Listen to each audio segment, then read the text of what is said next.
நன்று. இப்ப நாங்கள் 14வது மாதிரி பரீட்சையின் 2ஆம் பக்க வினாக்களுக்கு விடை காணும் விளக்கத்தில் ஈடுபடுவோம். 9வது வினா, ஏபிசி எனும் 3 வகை விளையாட்டுகளை விரும்பும் மாணவர்கள் எண்ணிக்கை கீழுள்ள வரிப்படம் மூலம் காட்டப்படுகின்றது. இதனை அடங்கல் வரிப்படம், அடங்கல் வெண்ணிரு என்று சொல்றது. இந்த வரிப்படத்தில உள்ள தகவல்களை விளங்கிக் கொண்டு நாங்கள் விடையளிக்க முயற்சிப்போம். இப்ப பாருங்க, இதுல 3 ஏபிசி என்ற 3 வகை விளையாட்டுகளை விரும்பும் மாணவர் எண்ணிக்கை வரிப்படத்துல தந்திருக்கு. இவர்களில் தனி ஒரு வகை விளையாட்டை விரும்பும் மாணவர்கள் எண்ணிக்கை யாது என்று கேட்கப்படுது. அப்ப இந்த வட்டங்களுக்கு மற்றதோடு இணையாம அந்த வட்டத்துக்கு மட்டும் தனியே இருக்கிற எண்கள் தான் அந்த தனி ஒரு விளையாட்டை விரும்புகின்ற மாணவர்களாக இருக்கும். இங்கே 3 வகை விளையாட்டிலே இந்த 3 பிள்ளைகள் தான் ஏ விளையாட்டை விரும்புகின்றது. அதே போல இந்த 2 பிள்ளைகள் தான் பி விளையாட்டை விரும்புகின்றது. விளையாட்டை என்னன்னு சொல்லியிருக்கேன். அதே போல இந்த 4 பிள்ளைகள் தான் சி விளையாட்டை விரும்புகின்றது. அப்ப தனி ஒரு வகையை விரும்புகிற பிள்ளைகள் எண்ணிக்க ஏ விரும்புறது 3 பேர், பிஏ விரும்புறது 2 பேர், சிஏ விரும்புறது 4 பேர். இந்த எண்ணிக்கை தான் மொத்தம் 9. அப்ப கேள்விக்கான விடை 9 என்பது ஆகும். இனி நான் அடுத்த வினாவுக்கு விடைகாண் விளக்கம் தருகின்றேன், அவதானிக்கவும். தங்கம், தாமதம், திரவம், தீவிரம், துக்கம் ஆகிய சொற்கள் ஏதோ ஒரு ஒழுங்கில ஒழுங்காக இருக்கின்றது. இந்த சொற்றொடருக்கு பொருத்தமான கருத்துள்ள 4 எழுத்து சொற்கள் 2 எழுதுக.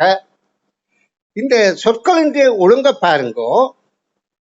இதுல முதலாவது தானா என்ற எழுத்து, அதாவது இது இத்தன்னாவும் ஆனாவும் சேர்ந்த வந்த முதல் எழுத்து இத்தா தா. அடுத்தது இத்தன்னாவும் ஆவன்னாவும் சேர்ந்தது தாவன்னா 2வது எழுத்து. அடுத்த இத்தன்னாவும் ஈனாவும் சேர்ந்தது 3வது எழுத்து. இத்தன்னாவும் இயன்னாவும் சேர்ந்தது 4வது எழுத்து. 5வது இத்தன்னாவும் ஊனாவும் சேர்ந்தது. இத்தன்னா என்கின்ற மெய்யெழுத்தோட ஆனா சேர்ந்தது, ஆவன்னா சேர்ந்தது, ஈனா சேர்ந்தது, இயன்னா சேர்ந்தது, ஊனா சேர்ந்தது. அப்ப அடுத்தது உவன்னா, அடுத்தது ஏனா சேர்ந்த எழுத்துக்களுக்குரிய சொற்கள். சொற்களுக்கு பொருத்தமான கருத்துள்ள 4 எழுத்து சொல் இங்க சொல்லப்பட்டிருக்கு. அப்ப 4 எழுத்து சொல்ல நாங்கள் ஆக்க வேண்டும். அப்ப இத்தன்னாவும் இயன்னாவும் சேர்ந்தால் தூவன்னா என்றதுல 4 எழுத்து சொல்ல ஆக்கணும். அடுத்த இத்தன்னாவும் ஏனாவும் சேர்ந்தால் தேனா என்பதில 4 எழுத்து சொல் ஆக்க வேண்டும். அது உங்களுக்கு எது பொருத்தமாக இருக்குதோ அதை சொல்ல ஆக்கலாம். இப்ப தூவன்னாவுக்கு தூவானம், தூக்கம், தூக்கும் ஏதாவது சொல்லி ஆக்கலாம். அடுத்த தேனாக்கு தெய்வம் என்பதுதான் கூடுதலாக பொருந்தும். அப்ப அந்த வகையில 4 எழுத்து சொற்கள் 2 எழுதி விடையை பூர்த்தி செய்தல் வேண்டும். இனி நாங்கள் அடுத்த வினாவை பார்ப்போம். 11வது வினாவை. 1லிருந்து 25 வரையிலான எண்ணும் எண்களில் நடு எண்ணின் 2 மடங்கு எண் யாது? உங்களுக்கு பல தடவை சொல்லி இருக்கிறேன். இங்க 1லிருந்து 25 வரையில் என்றால் அது ஒற்றை எண்ணில முடியுது. ஒற்றை எண்ணில முடிகிற எண்கள்ல தான் 1ல இருந்து ஆரம்பித்தால், அல்லது அந்த எண்கள் இந்த கூட்டுத்தொகை ஒற்றை எண்ணாக இருந்தால்தான் நடு எண் அமையும். அப்படி இரட்டை எண்ணாக இருந்தால் நடு எண்கள் தான் அமையும். நடுவில் ஒரு எண் அமையணும் என்றால் அது ஒற்றை எண்ணாக இருக்க வேண்டும். அப்ப இங்கே 25ல நடு எண்ணாக வருவது என்பதற்கு நாங்கள் 25 2ஆல வகுத்தல் வேண்டும். 2ஆல வகுத்தால் 12 3. அப்ப இந்த 12 1 சேர்ந்த 13 தான் நடு எண்ணாக வரும். ஏன் இங்கால 12 வரும், இங்கால 14ல இருந்து 25 வரையில அது 12 எண் வரும். அப்ப இந்த ஒரு எண் 13ஆக இருக்கும். அந்த 13 எண்ணின் 2 மடங்கு தான் இங்கே கிடையாக கேட்கப்படுகின்றது. அப்ப 13 2 மடங்கு 26. சரி, இனி அடுத்த வினாவை பார்வையிடுவோம்.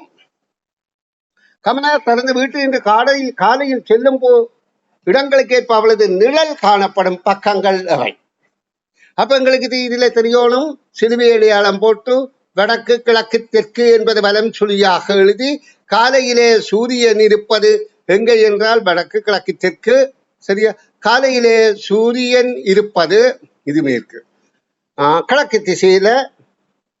இப்ப இங்க என்ன சொல்லப்படுது, கமலா தனது வீட்டிலிருந்து காலையில் செல்லும் இடங்களுக்கு ஏற்ப அவளது நிழல் காணப்படும் பக்கங்கள் என்று தரப்படுது. அவள் பாடசாலைக்கு சென்றால் நிழல் பின்னாலே விழுகின்றதாம். அப்ப காலையில சூரியன் இங்கு இருந்தால் எந்த திசையில போனால் நிழல் பின்னால விழும் என்றால் அவள் கிழக்கு திசையில போனால்தான் இந்த கமலா இப்படியாக போகின்ற போது நிழல் பின்னால விழும். அப்ப காலை பாடசாலைக்கு சென்றால் பின்னால் விழும், பின்னால் நிழல் விழும். அப்ப அவள் சென்ற திசை கிழக்கு. அந்த தகவலை நாங்க வைத்திருக்கிறோம். கோயிலுக்கு சென்றால் முன்னால் விழும். அப்ப கோயிலுக்கு செல்லிக்க முன்னால விழும் என்றால் அவள் கிழக்கு நோக்கி போகிக்க நிழல் முன்னால விழுமா? இல்லை, மேற்கு நோக்கி போகிக்கதான் அவளுடைய நிழல் முன்னால விழும். அப்ப இது மேற்கு. நன்றாக விளங்கிக் கொள்ளுங்க. அவள் சென்ற திசை. சந்தைக்கு சென்றால் வலது கை பக்கம் நிழல் விழும். அப்ப மேல் நோக்கி போகிக்கதான் வடக்கு நோக்கி போகிக்க வலது கை பக்கம் நிழல் விழும். நூலகம் சென்றால் இடது கை பக்கம் விழும். தெற்கு நோக்கி போகின்ற போதுதான், அதாவது இடது கை பக்கமாக நிழல் விழும். இப்ப நாங்க இந்த தகவலை வைத்தோம். இதன்படி சந்தையிலிருந்து பாடசாலை அமைந்துள்ள திசையையும் நூலகத்திலிருந்து கோயில் அமைந்துள்ள திசையையும் எழுதுக. அதாவது கமலா தனது வீட்டிலிருந்து பாடசாலை சென்ற இடங்களுக்கு அவள் காணப்படும் இடங்கள். அப்ப பாடசாலைக்கு சென்றால் பின்னால விழுது. அப்ப பாடசாலை அமைந்துள்ளது கிழக்கில. அடுத்தது கோயிலுக்கு சென்றால் முன்னால் விழுது. கோயில் அமைந்திருக்கிறது கிழக்கு திசை. பாடசாலை அமைந்திருக்கிறது முன்னால விழுதுன்னா கிழக்கா, அடுத்தது மேற்கு. அடுத்தது சந்தைக்கு போனால் வடக்கு, நூலகத்துக்கு போனால் தெற்கு. அப்ப கேள்விக்கான விடை இங்கே இதன்படி சந்தையிலிருந்து பாடசாலை அமைந்துள்ள திசையையும் சந்தையிலிருந்து பாடசாலை. அப்ப சந்தையிலிருந்து நாங்கள் பார்த்தால் அது வடகிழக்காக இருக்கும். சந்தையிலிருந்து பார்ப்போமா இருந்தால் வடகிழக்காக இருக்கின்றது. அதே மாதிரி அடுத்து சொல்லப்படுது நூலகத்திலிருந்து கோயில் அமைந்துள்ள. நூலகத்திலே இருந்து பார்த்தால் இந்த திசையில இருக்கின்றது. அப்ப தென்மேற்கு. அப்ப கேள்விக்கான விடை வடகிழக்கு தென்மேற்கு என்பது ஆகும். இனி அடுத்த வினாவுக்கு விடைகான் விளக்கம் தருகின்றேன். 4 வருடங்களுக்கு முன் நான் பிறந்த தினத்தை கொண்டாடினேன். அப்ப இப்ப 4 வருடங்களுக்கு முன் நான் எனது பிறந்த தினத்தை கொண்டாடினேன் என்றால் இப்ப எனது வயது எத்தனை என்று தெரியாது. ஆனால் நான் 4 வருடங்களுக்கு முன் நான் எனது பிறந்த தினத்தை கொண்டாடினேன். 4 வருடத்துக்கு முன் நான் 4வது பிறந்த தினத்தை கொண்டாடினேன். அப்ப இப்ப எனது வயது 8. இப்ப எனது வயது 8. ஏன்னா 4 வருடங்களுக்கு முன் நான் எனது 4வது பிறந்த தினத்தை கொண்டாடினேன்.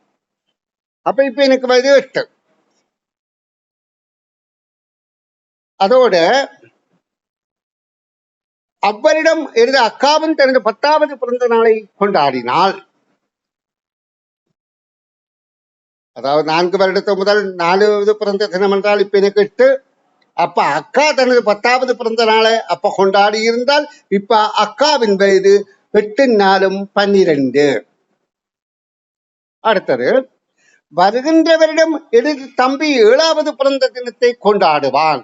வருகின்ற வருடம்தான். இப்ப எனக்கு 8 வயதாக இருக்கின்றது. அவன் 7வது பிறந்த தினத்தை வருகின்ற வருடம் கொண்டாடுவான் என்றால் இப்ப தம்பியிட வயது 6ஆக இருக்கும். ஏன் வருகின்ற வருடம் தான் அவனுக்கு 7. அப்ப இப்ப தம்பி இந்த வயது 6 என்பது ஆகும். அடுத்தது அதற்கு அடுத்த வருடம் அண்ணா தனது 14வது தினத்தை கொண்டாடுவான். அதாவது தம்பி பிறந்த தினத்தை கொண்டாடி அதற்கு அடுத்த வருடம் அண்ணா தனது 14வது தினத்தை கொண்டாடுவான். அப்ப நல்லா அவரானீங்கோ. இப்ப நாங்க இதுல உள்ள அவளை பார்த்து புரிந்து கொள்ளணும். இப்ப தம்பி 7 வயதை கொண்டாடுகின்ற போதுதான் அண்ணா தனது 14வது வயதை கொண்டாடுவான். இது அதற்கு அடுத்த வருடம். அப்ப அண்ணா கொண்டாடுவது 12வது பிறந்த தினமாக இருக்கும். இப்ப அண்ணாத பிறந்த தினம் 12ஆக இருக்கின்றது.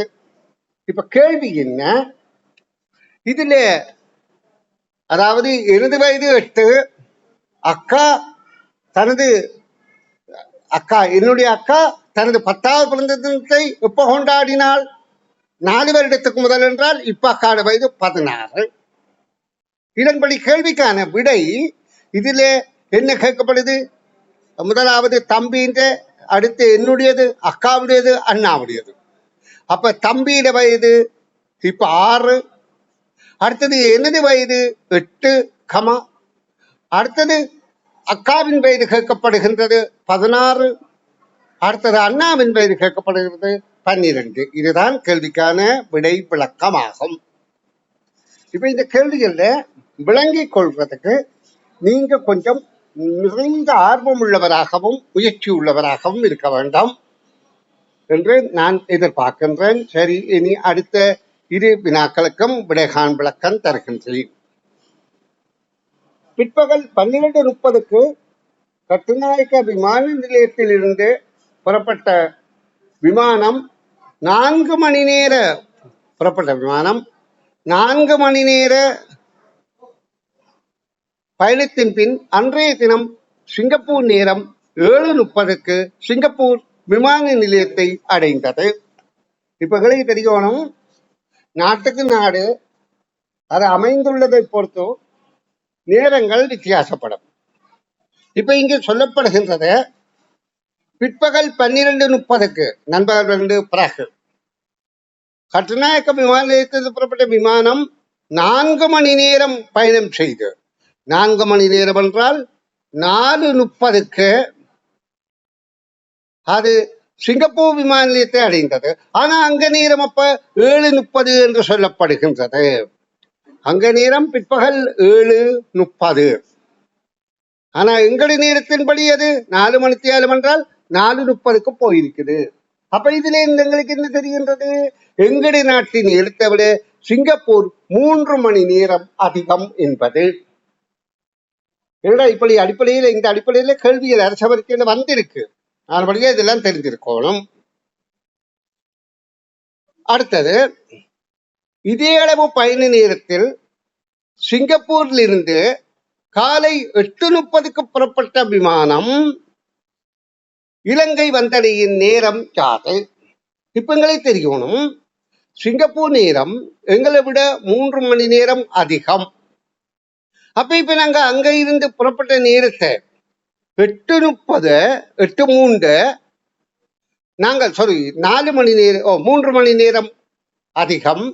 அப்ப 8:30 இருந்து 3 மணி நேரத்தை குறைப்போமாக இருந்தால் அது 5:30 சிங்கப்பூர்ல இருந்து ஆரம்பிக்கின்றது. இப்ப முற்பகல். அப்ப 5:30 வெளிக்கிட்டது 4 மணி நேரம் 5:30 5:03 நிமிடம். 5:03 வெளிக்கிட்டது 4 மணி நேரம் பயணம் செய்து இங்க வரைக்க நேரம் 9 மணி 3 நிமிடமாக இருக்கும். இங்கே முற்பகல் என்று குறிப்பிடப்பட்டபடியால் அது 9:03 முன்னுக்கு முற்பகல் என குறித்துக் கொள்ளுங்கள். இது நாங்கள் இறுதி வினாவுக்கு விடை காணும் விளக்கத்தில் ஈடுபடுவோம். சட்டகத்தில் உள்ள சொற்களில் ஒரு சொல் மாத்திரம் ஒரே வகை மெய்யெழுத்துடன் 2 வகை உயிரெழுத்துக்கள் சேர்ந்து உருவாக்கி இருக்கிறது. அதாவது மெய்யெழுத்து, உயிரெழுத்து, உயிர்மெய்யெழுத்து என்பது உங்களுக்கு தெரியணும். இதுல உயிரெழுத்துக்கு சம்பந்தம் இல்லை, ஒரு இடம் உயிரெழுத்து இல்லை, ஆனால் இந்த அவன் இல்லை. இதுல சொல்லப்படுது ஒரு சொல் மாத்திரம் ஒரே வகை மெய்யெழுத்துக்கள் 2 வகை உயிரெழுத்துக்கள் சேர்ந்து உருவாகிறது. அப்ப எல்லாத்திலையுமே மெய்யெழுத்துக்கள் ஒன்றுதான் இருக்கு. இங்க ஒன்று, இங்கு ஒன்று, இங்கு ஒன்று, இங்கு ஒன்றுதான். அப்ப அடுத்து சொல்லப்படுகின்றது, ஆனால் அதுல 2 ஒரே வகை மெய்யெழுத்துடன், ஒரே வகை மெய்யெழுத்து என்றால் அந்த எழுத்தோட இணைகின்ற மெய்யெழுத்து. அதாவது இக்கண்ணா என்பது காணாவரிசை மெய்யெழுத்து. இக்கண்ணாவோடு ஆனாவண்ணாவை சேர்ந்தா கணக்கவனுக்கு இன்னைக்கு 2 ஆண்டு வரும். இட்டண்ணாவோடு ஆனாவண்ணாவை சேர்ந்தா டானடாவண்ணா ஆண்டு வரும். அது பொருந்தாது. இப்பண்ணாவோடு அவன் ஆனாவண்ணாவை சேர்ந்தா பணப்பாவண்ணா ஆண்டு வரும். ஆனா இங்க 2ம் பாவண்ணா இருக்கிறபடியா இதுவும் பொருந்தாது. இட்டண்ணாவோடையும் டானடாவண்ணா ஆண்டு வரும். அப்ப இதுவும் பொருந்தாது. அப்ப இதுதான் பொருந்த போகின்றது. எது? அதாவது இக்கண்ணா என்ற மெய்யெழுத்தம் தந்த உயர்மெய் எழுத்து காவண்ண கீனா, காவண்ணா ஆவண்ணா சேர்ந்தது, கீனா ஈனா சேர்ந்தது, கண்ணாவுடைய அவண்ணா சேர்ந்தது, இக்கண்ணாவுடைய ஈனா சேர்ந்தது. அப்ப கேள்விக்கான விடை காக்கி என்பது ஆகும். நன்று புரிந்து கொள்ளுங்கள்.